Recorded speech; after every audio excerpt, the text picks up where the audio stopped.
The Tale of Gideon.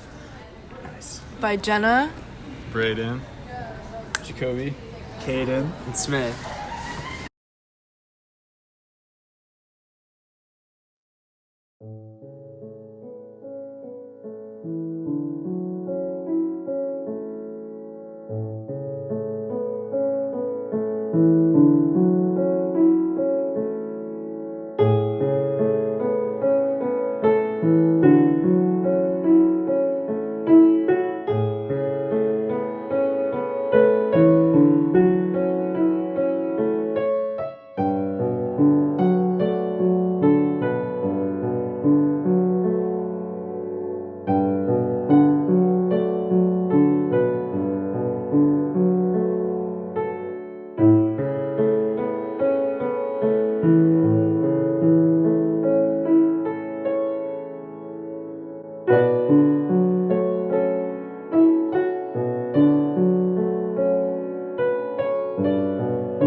the Israelites did evil in the eyes of the Lord, and for 7 years he gave them into the hands of the Midianites.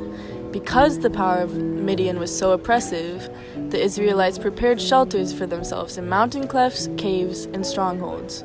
Whenever the Israelites planted their crops, the Midianites, Amalekites, and other eastern peoples invaded the country.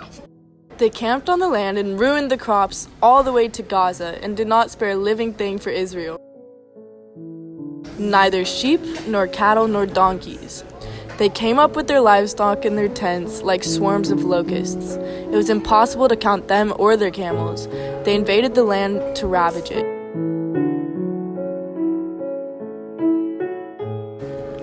Midian so impoverished the Israelites that they cried out to the Lord for help. When the Israelites cried out to the Lord because of the Midian, he sent them a prophet who said, "This is what the Lord, the God of Israel, says. I brought you up out of Egypt, out of the land of slavery. I rescued you from the hand of the Egyptians, and I delivered you from the hand of all your oppressors. I drove them out before you and gave you their land. I said to you, I am the Lord your God. Do not worship the gods of the Amorites in those whose land you live. But you have not listened to me. When the angel of the Lord appeared to Gideon, he said, The Lord is with you, mighty warrior. Pardon me, my lord, Gideon said, but if the Lord is with us, why has all of this happened to us? Where are his wonders that our ancestors told us about when they said, Did not the Lord bring us up out of Egypt? But now the Lord has abandoned us and given us into the hand of the Midian. The Lord turned to him and said, Go in the strength you have and save Israel out of Midian's hand. Am I not sending you? Pardon me, my lord, Gideon replied, but how can I save Israel? My clan is the weakest in the clash. Gideon said to God, If you will save Israel by my hand, as you have promised, look, I will place a wool fleece on the threshing floor. If there is dew only on the fleece and all the ground is dry, then I will know that you will save Israel by my hand, as you said. And that is what happened. Gideon rose early the next day. He squeezed the fleece and wrung out the dew, a bowl full of water. Then Gideon said to God, Don't be angry with me. Let me just make one more request. Allow me one more test with the fleece, but this time, make the fleece dry and let the ground be covered with dew. That night, God did so, only the fleece was dry, and all the ground was covered with dew. Early in the morning, on a different day, the Lord said to Gideon, You have too many men. I cannot deliver Midian into their hands, or Israel would boast against me. My own strength has saved me. Now announce to the army, anyone who trembles with fear may turn back and leave Mount Gilead. So 22,000 men left, while 10,000 remained. But the Lord said to Gideon, There are still too many men. Take them down to the water, and I will thin them out for you there. If I say, this one shall go with you, he shall go. But if I say, this one shall not go with you, he shall not go. So Gideon took the men down to the water. There the Lord told him, Separate those who lap the water with their tongues as a dog laps from those who kneel down to drink. 300 of them drank from cupped hands, lapping like dogs. All the rest of them got down on their knees to drink. The Lord said to Gideon, With the 300 men that lapped, I will save you and give the Midianites into your hands. Let all the others go home. So Gideon sent the rest of the Israelites home, but kept the 300, who took over the provisions and trumpets of the others. Dividing 300 men into 3 companies, Gideon placed trumpets and empty jars in the hands of all of them, with torches inside. Watch me, he told them. Follow my lead. When I get to the edge of the camp, do exactly as I do. When I and all who are with me blow our trumpets, then from all around the camp blow yours and shout, For the Lord and for Gideon.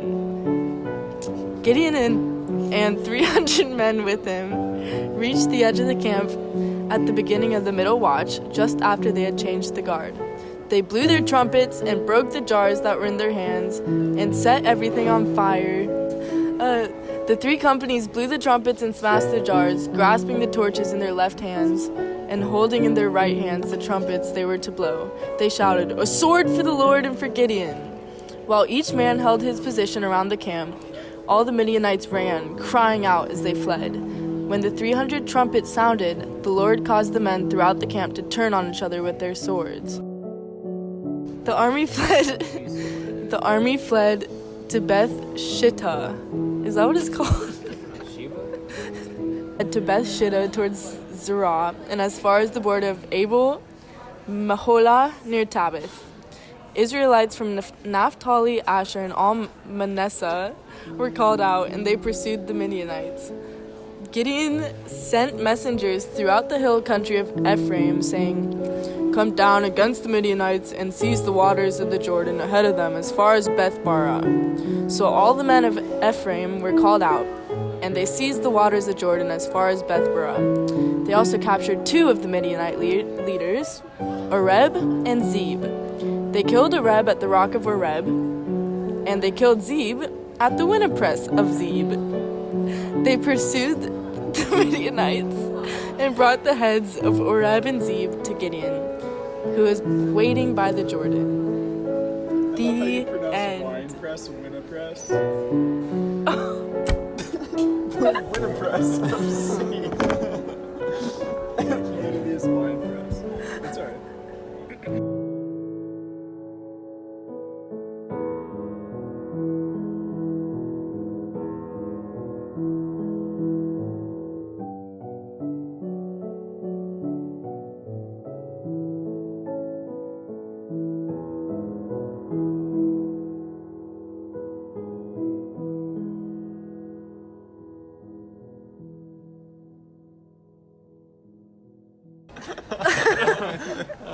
You guys are awful. You are awful. That was Holding it terrible. together and then You're definitely gonna redo that whole thing. My clan